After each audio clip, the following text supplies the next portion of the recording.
And welcome back to Subculture After Dark. Well, we're going to kick off tonight's show with a band that has got a lot going on at the moment, and they've got a lot of links to our other guests that we've got on our show both this week and next week as well. The band is called Triple Kill.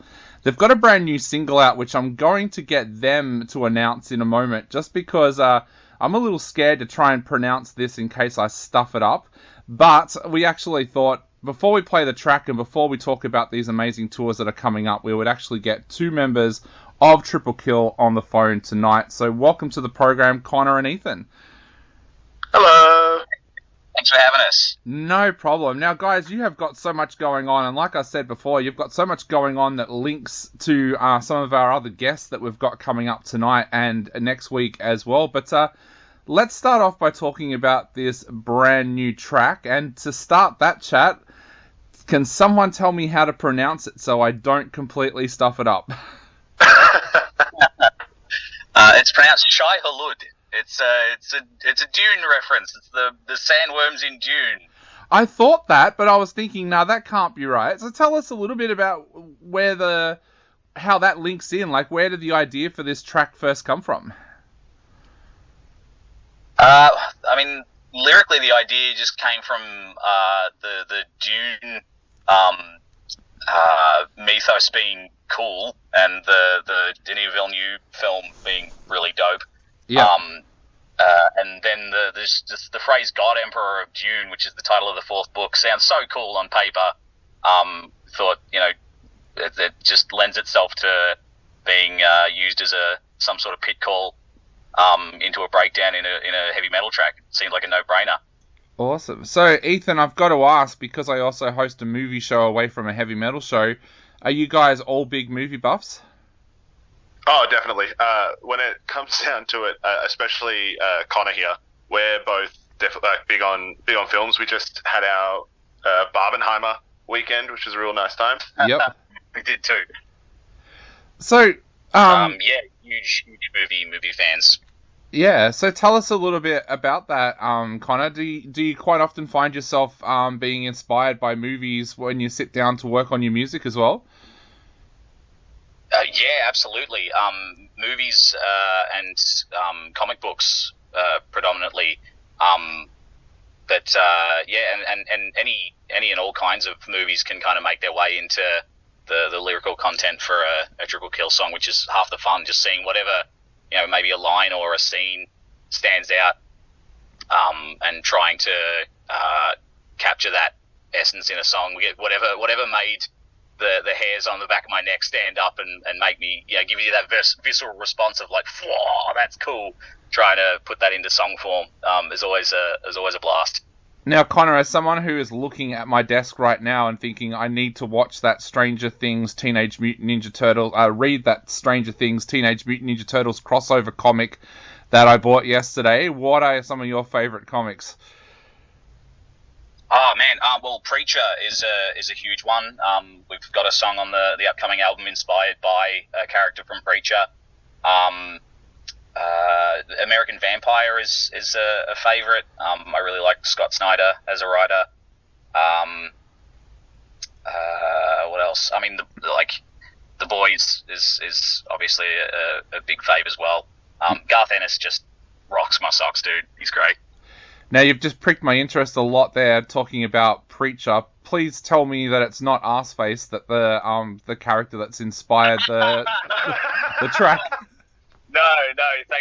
Thankfully, we had we might be a tasteless bunch, but we had enough good taste to not write a song inspired by Arseface. Well, hang on now, Connor. There could be another album here. Yeah, God willing, we'll have another album, and again, God willing, we will opt not to write a song inspired by Arseface. So, guys, tell us a little bit about the writing process that you guys go through with the band. Like, does Connor come up with the idea and then you all sit down and work on it, or how does that writing process work? Well, Ethan, I'm feel free to chime in, but I guess the writing process for this album was kind of different from the last one. The last one was kind of fueled by a youthful exuberance and vigor to just have an album under our belts. So it was a lot of it was written, in a room together, kind of jamming ideas out and just throwing stuff at the wall and kind of seeing what stuck. The writing process for this one was largely during lockdowns and some post-lockdowns, but by the time we got into post-lockdown stuff, life was just so busy that we couldn't really get into a room to jam together the way we used to. So the writing process this time was a lot of, working on ideas individually and then sending it to the group and kind of giving notes and then, coming back and forth like that. Was a far more isolating experience, but I think we managed to get into a real groove with it where I think as a result the material on this album is leagues better than the material on the last album. Yeah. I don't know, Ethan, what do you think? I think that's, pretty spot on. With the last album, we also gave ourselves such a short time frame that we were meeting up every week to sit in a room and be like, have we got this done, this song needs to be ready. Whereas this time, not to say thank you to it, but having lockdown gave us a lot more time to, while we were individually on our own writing pieces, we had a lot longer to work on it and really fine tune our own crafts so that we come back with something that's a bit more mature than what we've released previously and something that's going to sound a lot more fuller than what we had done previously. Yeah, and I think a big thing that we got to do this time was because we had that extra time to sit with the material, we were able to hear when something was just riff salad or was kind of, a bunch of cool ideas with no real rhyme or reason. So we made a really concerted effort to go, oh, okay, what's this song about? What's this song inspired by, thematically or whatever? And it's all inspired by, movies and art and media, largely escapist stuff that helped us through, lockdowns or even just trying personal times. So we would go, okay, well, what's the story of this song and how can that inform where the song goes next? If we've gotten our, intro, our verse, our chorus, what's happening next in the story of this song, and let's make the music reflect that. So yeah, it was the first time we really wrote material with intent, and I think that helped immensely. Ethan, the brand new album is called Black and Dawn, and it comes out on August the 25th. Do you think this track is a good example of what we can expect to hear sound-wise on the new album? I personally don't think anyone is ready for what they're going to hear. Yeah. I think Shai Huled and Finish the Fight are two songs that we've dropped that have given people a bit of a different taste of what we've got to come. And I think there is some surprises that are going to really come as a shock to some people that they're going to enjoy. And that's really all I want out of this. I just want everyone to enjoy it. Definitely. And there's a very, very interesting video clip for Shai Huled as well. Tell us a little bit about that video clip, because I believe you guys actually raised the money for it as well with a charity live stream or something. That's right, Ethan. Do you want to talk a bit about the live stream? That was your baby, I think. You really for sure. That. For sure. We were looking at wanting to do something a bit bigger for a music video than what we've done normally, and we ran past the idea of what if we did like a fundraiser, but we needed to give some more incentive. So we came up with the idea of, well, let's go live for 24 hours, be on Twitch, and we're going to do a whole set, and then we'll cut to playing games, doing some little shenanigans, and just staying awake for 24 hours in hopes that we can raise a little bit of funds to help go with this music video, which was really good. Little did we know, we had set up some goals that if we reached those goals, there would be things like we'd do a second set at the end of the stream, or we'd add an extra hour. And boy, our fans just came out. They came out swinging. They were ready for everything. It was a great time. There was some punishments in there that I regret agreeing to, in the way of eating chilies and smelling socks that were stuck in Ziploc bags. Yeah. We definitely overthought that part. Yeah.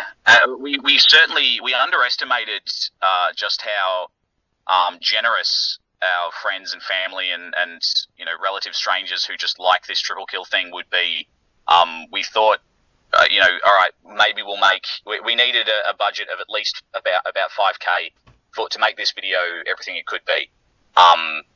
And because we'd spoken with the crew and gone, all right, let's get an idea of a budget. All right, we need about 5K at the very least. And so we thought, all right, we'll try and raise as much as we can on this stream. Maybe we'll get $1,000, and that'd be great. And we'll cover the rest ourselves. And we're not, as individuals, extremely well off. We're all working full-time jobs, if not 2 jobs, bouncing between things to make this thing happen.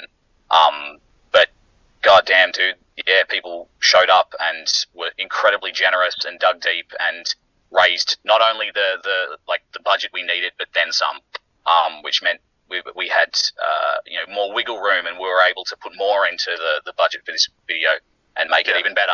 So, yeah, it was really phenomenal. Definitely. Well, the result is absolutely brilliant. I wanted to bring it around now to your live shows because, of course, on August the 5th, you are supporting the Night Flight Orchestra, who are also on the show tonight as well. How do you guys feel about opening for the legendary Bjorn Strutt? Oh, dude, we were giddy with excitement when we got that email. We're all fans of the band. I've been hanging out for the opportunity to see these guys live. They were a band that I'd resigned myself to having to travel internationally to ever get a chance to see them. Yep. So the fact that they were coming to our city to begin with is huge. And then when we got the email, offering us the support slot, the fact that we'll get to be part of the evening and not just punters, is huge. Definitely. And then, of course, Orpheus Amiga, you've got shows with them as well. They're on next week's show. Tell us a little bit about those tours, because we were talking to the guys yesterday about that, and they're so excited about being able to play in places like Ballarat as well, taking it to some regional places. Ethan, do you want to field this one? Yeah, for sure. I mean, firstly, Ballarat is such a fun place to go play shows at. We've done a few shows there now, and every time there's always the audience is always just super killer. And then for us, we also get to add in Gold Coast to our list of places that we get to go to. Yeah.